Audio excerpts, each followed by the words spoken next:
สุริยาไข่แสงแห่งอาทิตย์ทุกชีวิตต้องดิ้นรนด้วยความหวังใช้ธรรมะเติมแสงเพิ่มพลัง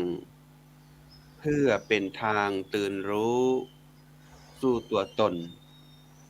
อรุณธรรมนำใจให้สว่างอรุณธรรมนำทางให้เกิดผลอรุณธรรมนำชีวิตไม่มืดมนอรุณธรรมนำตนพ้นอบายตื่นรู้คิดรู้จิตไม่คิดลบตื่นรู้พบทางธรรมอันสดใสตื่นรู้ด้วยอริยสัจทางสบายตื่นรู้ใจรู้กายทุกนาทีจงยืนหยัดสู้ไปด้วยตื่นรู้จงมองดูสตริตรองมรรควิถีจงสำเร็จจงสมหวังด้วยความดีจงมั่งมีสีสวัสดิ์รับอรุณขอนอบน้อมต่อองค์พระรัตนตรัย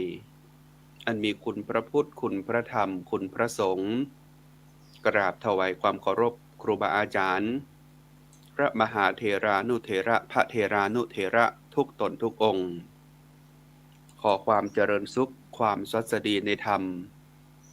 จงได้มีกับบรรดาญาติโยมสาธุชนพุทธบริษัททุกคนทุกท่านที่ได้ติดตามรับชมรับฟังในรายการธรรมรับอรุณธรรมนาวา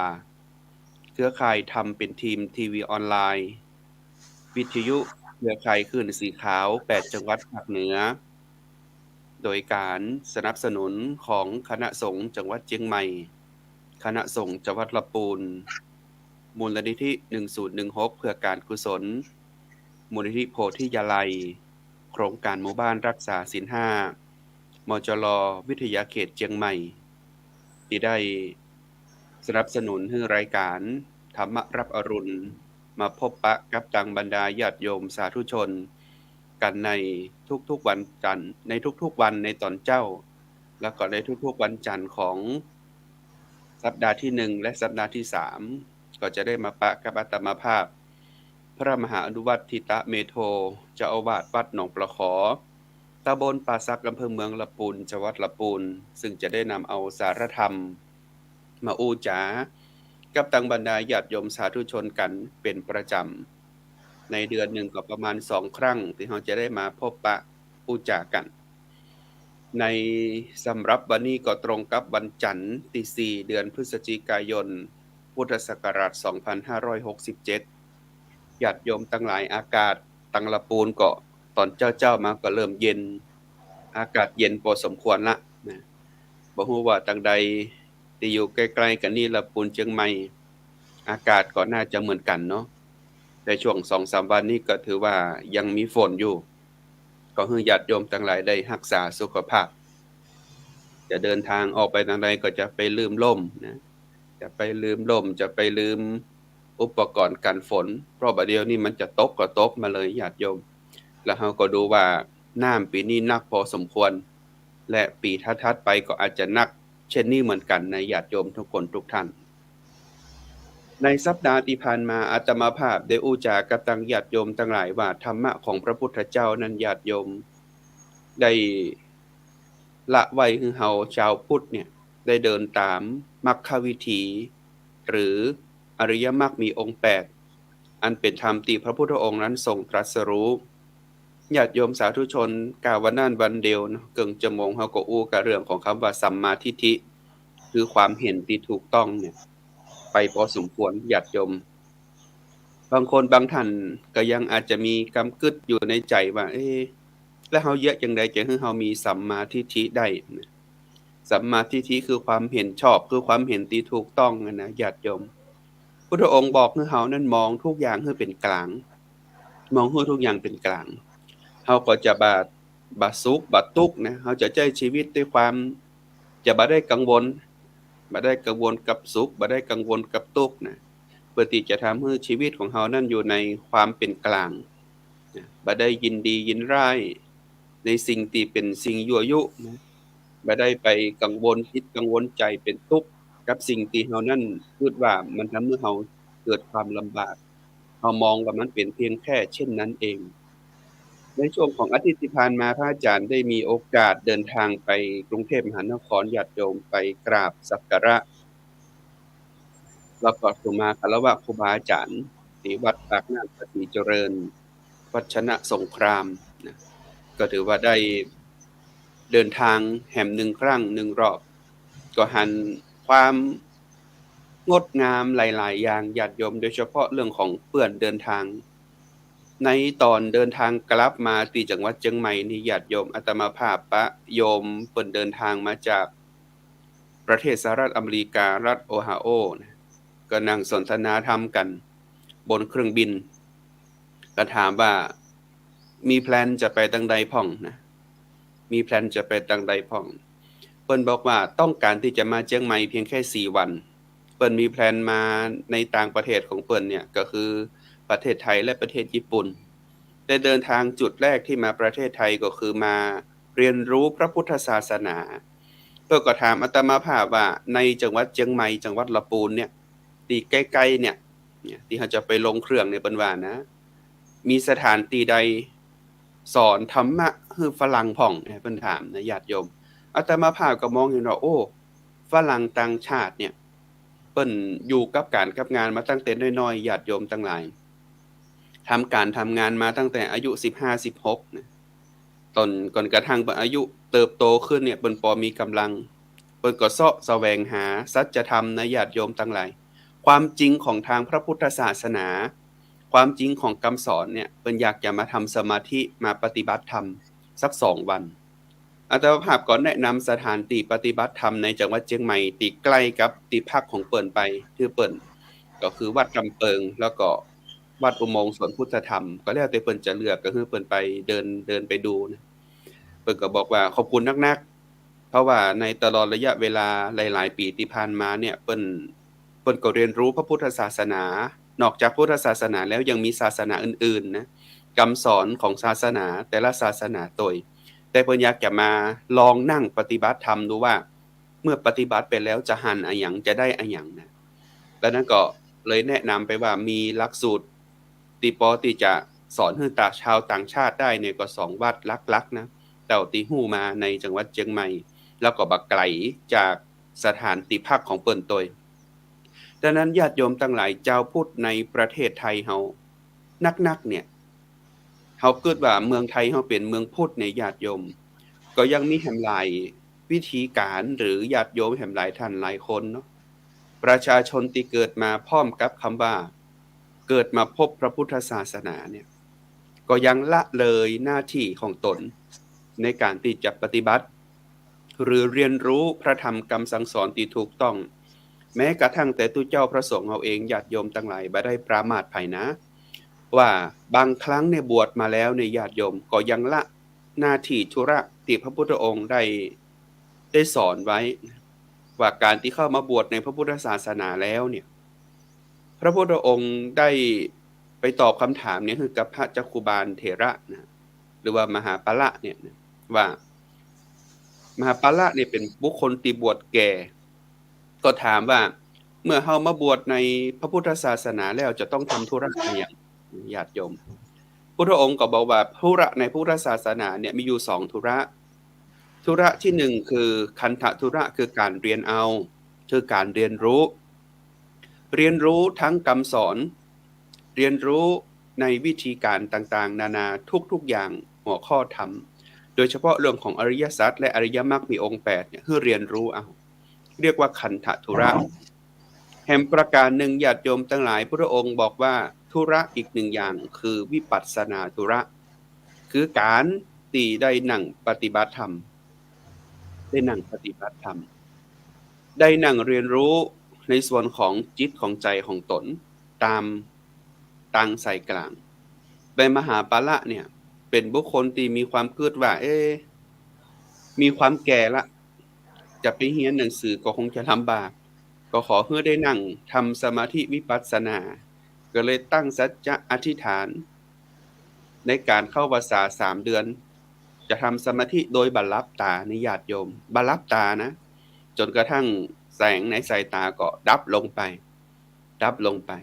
ดังนั้นญาติโยมทุกคนทุกท่านจักขุบาลเถระเนี่ยได้เดินจงกรมวิปัสสนาตามความเคร่งครัดเนี่ย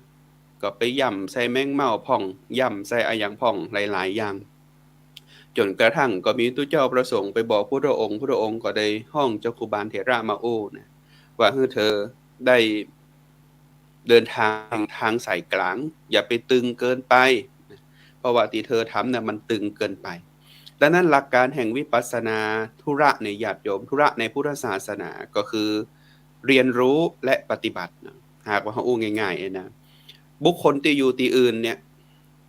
ญาติโยมที่อยู่ต่างประเทศเนี่ยเปิ้นเสาะแสวงหา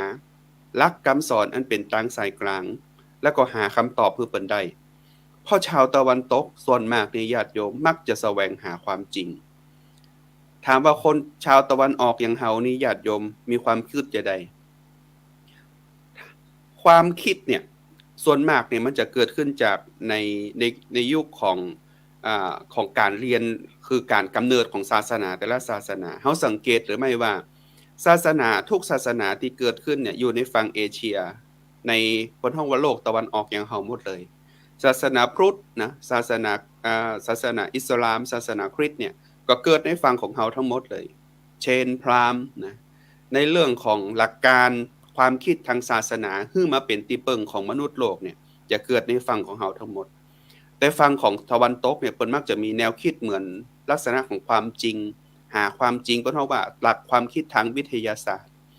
เพื่อที่จะหาคำตอบในข้อสงสัยของเปิ้นแต่ละอย่างญาติโยมทั้งหลายดังนั้นธรรมะของพระพุทธองค์เนี่ยได้รับการยกย่องยอมรับจากนักวิทยาศาสตร์ทั่วทั้งโลกว่าเป็นศาสนาแห่งความจริง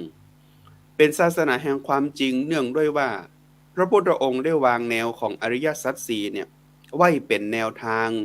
เพื่อบรรดาสาธุชนหรือว่าผู้ปฏิบัติตามสาวกะของพุทธเจ้าเนี่ยได้หันว่าอริยสัจเนี่ยเป็นธรรมที่สามารถค้นหาความจริงได้อริยสัจมีอะไรอย่างพ่องญาติโยมทั้งหลายอย่างที่เฮาได้สวดมนต์กันเนาะในธรรมจักรกับปวัตตนสูตรก็เริ่มต้นตั้งแต่ทุกข์สมุทัยนิโรธแล้วก็มรรคนี่แหละอริยสัจสี่เนี่ยถือว่าเป็นระบบความคิดนะเป็นแนวความคิดทางวิทยาศาสตร์ที่นักวิทยาศาสตร์เขาค้นปะแต่พระพุทธองค์ของเฮาค้นปะมา 2,600 กว่าปีแล้วญาติโยมจึงเอาหลักของอริยสัจสี่นี่แหละมาเป็นแนวทางในการที่ให้บรรดาเฮาเจ้าพุทธทั้งหลายค้นหาความจริงแต่บ่ได้หาความจริงในส่วนอื่นนะพุทธศาสนาให้ค้นหาความจริงในตนอริยสัจที่อยู่ในตนคืออะไรอย่างญาติโยมความทุกข์เนี่ยมนุษย์ทั้งหลายเกิดมาพร้อมกับความทุกข์ที่เขาจะต้องปะทุกข์ตึงหมดตึงมวลทุกข์ก็มี2อย่างคือทุกข์ประจำสังขารแล้วก็ทุกข์จรทุกข์ประจำสังขารได้แก่อะไรอย่างพ่องก็ความแก่ความเจ็บความตายเป็นธรรมดาทุกข์จรเป็นอะไรอย่างความฟุ้งซ่านรำคาญใจความคับแค้นกายความคับแค้นใจความไม่สบายกายความไม่สบายใจปรารถนาสิ่งใดไม่ได้สิ่งนั้นเนี่ยเป็นทุกข์อันนี้คือทุกข์แล้วทุกข์มันมีเหตุมาจากอย่างก็คือเหตุมาจากสมุทัยได้แก่ความอยากได้อยากมีความบ่อยากได้ความบ่อยากมีและความมกมุ่นอยู่ในกามราคะกามตัณหาอันนี้เป็นลักษณะในความเข้าใจง่ายๆเลยนะญาติโยมว่าเหตุแห่งทุกข์มันมีอยู่แล้วพระพุทธองค์บอกว่าเราต้องเข้าสู่นิโรธสินิโรธคือความดับนิโรธคือความดับแห่งทุกข์ทั้งหมดทั้งมวลเป็นสภาวะแห่งนิพพานเป็นสภาวะแห่งนิพพานคือนิพพานเกิดขึ้นนิพพานคือความเย็นนิพพานคือความสุขแต่คนที่จะเข้าไปถึงนิพพานได้เนี่ยต้องญาติโยมก็ต้องเดินทางตามอริยมรรคมีองค์8ไงอันเนี้ยคือวิธีการที่เป็นเหตุเป็นผลสอดคล้องกันเป็นไปตามหลักกระบวนการคิดแบบวิทยาศาสตร์ดังนั้นคำสอนของพระพุทธองค์เนี่ยเขาบอกต้องไปเถียงกันนักว่าพุทธองค์สอนอย่างอันพุทธองค์สอนอย่างอีนะบางคนบางท่านบอกว่าเขาก็เรียนเอาตามพระไตรปิฎกกะอ่านตามพระไตรปิฎกไปอย่างอันแหละ เข้าใจตีความธรรมะของพระองค์ตามพระไตรปิฎกถามว่าผิดหรือไม่ก็ไม่ผิดญาติโยมเพราะว่าพระไตรปิฎกเนี่ยเป็นคัมภีร์ที่รวบรวมคำสอนขององค์สมเด็จพระสัมมาสัมพุทธเจ้าแยกหมวดหมู่ไว้ชัดเจนคือพระวินัยปิฎกคือแนวทางแห่งการประพฤติปฏิบัติของพระสงฆ์สาวกและบุคคลที่อยู่ในพระพุทธศาสนาประการถัดมาก็คือพระสูตรคือพระสูตรก็คือคำสอนต่างๆเป็นตั้งแต่ข้อยาวข้อย่อยเป็นหมวดเป็นหมู่กันไปแห่งประการหนึ่งก็คือพระอภิธรรมดังนั้นทั้ง3ส่วนเนี่ยเป็นพระไตรปิฎกญาติโยมแต่คำสอนนั้นเป็นดั้งเดิมพื้นลึกของพระพุทธองค์แล้วเนี่ยคำสอนที่เฮาบ่ควรจะละเลยเวลาเฮามาก่อนมาสอนธรรมะหรือเฮาจะมาอู้จาวิธีการเพื่อที่จะให้ดับทุกข์เนี่ยญาติโยมอย่าลืมอริยสัจและอริยมรรคมีองค์8ซึ่งทำใดทุกๆข้อที่พระพุทธองค์ประกาศพระศาสนาตลอดระยะเวลา45ปีที่ผ่านมาก่อนที่พระองค์จะปรินิพพานเนี่ยพระองค์บ่เคยละอริยสัจ4แม้กระทั่งครั้งเดียวในการเทศนาธรรมก่อนที่จะเทศนาธรรมส่วนอื่นหรือเทศนาธรรมส่วนอื่นแล้วพุทธองค์ก็ต้องมาสรุปในเรื่องของอริยสัจ4อริยมรรคมีองค์8เช่นเดียวกันยังทำกันข้อแรกเนาะธรรมจักรกับปวัตตนสูตรเนี่ยอธิบายความถึงอริยสัจ4เพื่อให้ปัญจวัคคีย์ทั้ง5เนี่ยเข้าใจและนำเอาหลักอริยสัจ4นี่แหละไปประกาศพระศาสนาหลังจากนั้นเนี่ยไปปะในส่วนของกุมารผู้เป็นเศรษฐีในเมืองพาราณสีนั่นก็คือยัสสะกุลบุตรได้เป็นลูกในตระกูลที่มีเนาะญาติโยมอยู่ในปราสาทก็พุทธองค์ได้สอนอนุบุพพิกถาก็คือทานเนาะการแบ่งปันศีลสวรรค์โทษแห่งกามแล้วก็อานิสงส์แห่งการออกบวชเนี่ยพุทธองค์สอนตามลำดับขั้นไปแล้วเปิดให้ยัสสะกุลบุตรเนี่ยมีใจน้อมเข้าไปถึงการบวชหลังจากนั้นพระองค์ก็ยังบ่ได้จบธรรมะเพียงแค่นั้นก็ได้สอนในเรื่องของการพ้นทุกข์ก็คืออริยสัจสี่ให้กับยัสสะแห่งเมื่อยัสสะออกบวชแล้วเปื้อนของพระยัสสะแห่ง54ผู้เป็นเปื้อนสนิทของพระยัสสะกึดว่ายัสสะเนี่ยเป็นคนที่เลือกอย่างแล้วบ่เคยผิดพลาดก็เลยได้ออกบวชโดยยัสสะกุลบุตรรวมกันเป็น55ถึงยัสสะรวมกับกลุ่มของปัญจวัคคีย์ในกลุ่มแรกเนี่ย60รูปพร้อมพระพุทธองค์เป็น61รูปประกาศพระศาสนาให้ขับเคลื่อนไปครั้งแรกในการประกาศพระศาสนาพระองค์บอกว่าจงประกาศพรหมจรรย์ให้แจ้งแก่โลกนี้เพื่ออนุเคราะห์โลกอนุเคราะห์ญาติโยมสาธุชนทั้งหลายแล้วก็พระองค์บอกว่าเวลาเราไปเทศนาธรรมเนี่ยก็อย่าลืมเรื่องของอริยสัจนะมีตัวอย่างอย่างใดก็คือของพระอัสสชิเนี่ยเดินทางปิกมายังบ้านยังเมืองนะไม่ใช่ในบ้านในเมืองนะเดินทางไปแห่งแคว้นหนึ่งเนี่ยเป็นแคว้นบ้านเกิดของพระสารีบุตรนะพระสารีบุตรก็หันในส่วนของพระยศพระอัสสชิเดินมาเนี่ยด้วยมีความห่มจีวรเรียบร้อยงดงามตามหลักพระธรรมวินัยเห็นว่าพระรูปนี้ทำไมมีความงดงามในเบื้องต้นทำกลางและที่สุดแม้กระทั่งท่าเดินของเปิ่นเนี่ยญาติโยมยังงดงามขนาดพระอันสารีบุตรเนาะก็ได้เข้าไปถามพระอัสสชิก็บอกว่าทำใดเกิดแต่เหตุ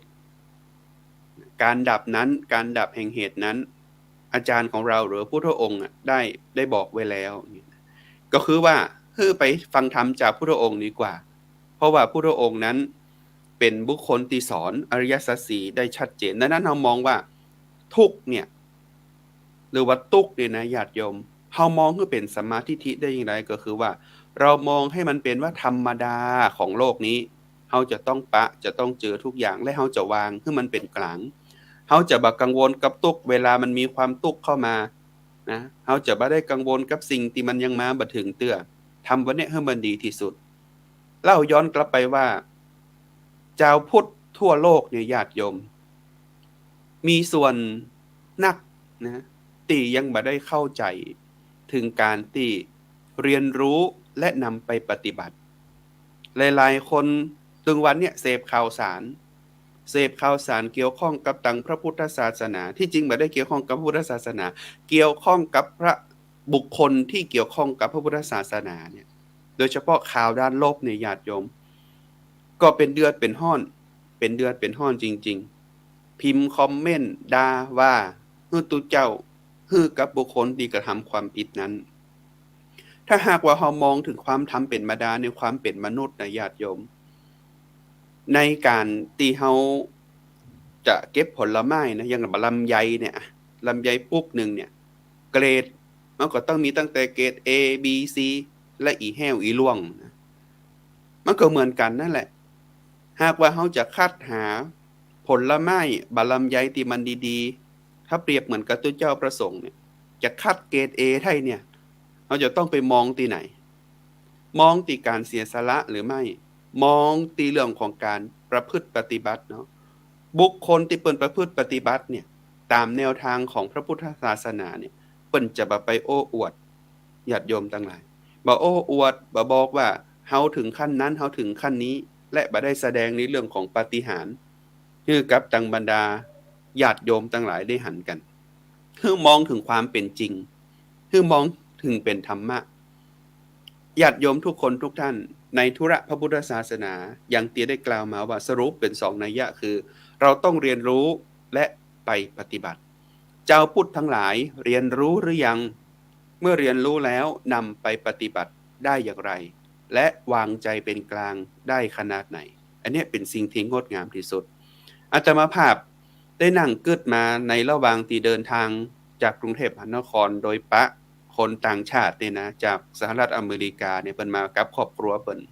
มากับปี่กับน้องเปิ้นมาเสาะหาวัดนะแต่บ้านเฮานี่ญาติโยมทั้งหลายเอ้ยออกวัดบินหน้าออกวัดประตูวัดเปิดจัดกว้างขอให้เข้ามาวัดเถอะอย่างน้อยได้มาช่วยกันเกื้อกูลได้มาหันภาพวาดในพระวิหารได้ฮู้ให้พ้องว่าพระเจ้าหันหน้าไปทางทิศใดวันศีลมีกี่วันในรอบปีในเดือนนี้มีวันศีลวันใดพ้องเนี่ยถามเจ้าพุทธเฮาที่อยู่ในประเทศไทยแม้กระทั่งอยู่ในบ้านเฮาเนี่ยก็ยังให้คำตอบบ่ได้เพราะอะหยังละญาติโยมต่างคนต่างบอกว่าบ่มีเวลาโดยเฉพาะบางคนบ่มีเวลาแล้วก็ยังมองว่าจะไปหยังวัดวาอารามเนี่ยบางคนนี่ยังมองหั่นนะตัวเจ้าพระสงฆ์พระเณรเนี่ยเสาะหาสตังค์ง่ายขออยู่สะดวกสบายแล้วเฮาก่อนกินดีแล้วเฮาก่อนเนี่ยนี่คือเป็นมิจฉาทิฏฐิละบ่ได้มีสัมมาทิฏฐิมองในตนในการหากว่าเฮามีสัมมาทิฏฐิข้อแรกอย่างที่อาตมาภาพพูดไปเนี่ยการเดินทางในชีวิตของท่านตั้งแต่เกิดจนถึงตายท่านก็จะมีมิจฉาทิฏฐิตลอดไปดังนั้นท่านจะทำอย่างไรก็คือมองให้ใจเป็นกลางไว้เมื่อมองใจเป็นกลางได้ชีวิตเขาจะมีความสุขญาติโยมทุกคนทุกท่านมองเป็นเพียงแค่นั้นเองเราอย่าไปเป็นห้องว่าตอกย้ำซ้ำเติมบุคคลที่พลาดนะถ้าหากว่าอย่างอาตมาภาพพูดไปในอาทิตย์ก่อนว่าเราเอาคำว่ามนุษย์เนี่ยมาอยู่ตรงกลางเอาศาสนามาเป็นหลักชัยในการใช้ชีวิตที่เป็นติเปิงดีกว่าอย่าเอาหลักของศาสนาหรือความว่าของศาสนาเนี่ยมาเป็นบรรทัดฐานในความแตกแยกและเป็นข้อแม้ในการใช้ชีวิตนะถ้าหากว่าเราเอาศาสนามาเป็นห้องว่ามาเป็นหลักแบ่งแยกและเป็นข้อแม้ในการใช้ชีวิตเนี่ยมันจะทำให้เฮานั้นใช้ชีวิตอย่างลำบากญาติโยมแต่ใช้ชีวิตไปให้มีศาสนาเป็นที่พึ่งให้ศาสนาเป็นที่พึ่งของเราเพราะว่าเราจะต้องอยู่ร่วมกับหลายๆศาสนาเนาะในมีกรรมอู้เนี่ยในธรรมในสังคมศาสตร์เป็นว่าเป็นพหุวัฒนธรรมแต่ว่านี่มันจะมีเฉพาะแค่ศาสนาพุทธนะในบ้านเฮาญาติโยมบุคคลไม่มีศาสนาก็มีเยอะศาสนาคริสต์อิสลามพราหมณ์ฮินดูซิกนะเชนเนี่ยที่อยู่ในโลกนี้ในประเทศไทยเฮายังมีการขับเคลื่อนในเรื่องของศาสนาไปแห่ง5ศาสนาก็คือคริสต์อิสลามพราหมณ์ฮินดูแล้วก็ศาสนาซิกศาสนาพุทธ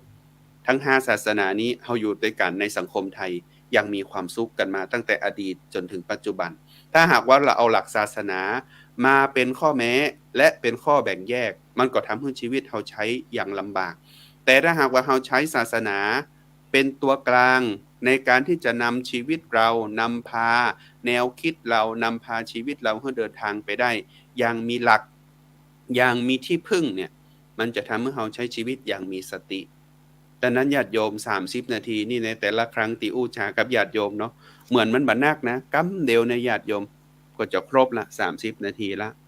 ก็ขอฝากบุญกุศลกับทางญาติโยมเด้อวัดหนองปลาขอตำบลปราซักอำเภอเมืองลำพูนจังหวัดลำพูน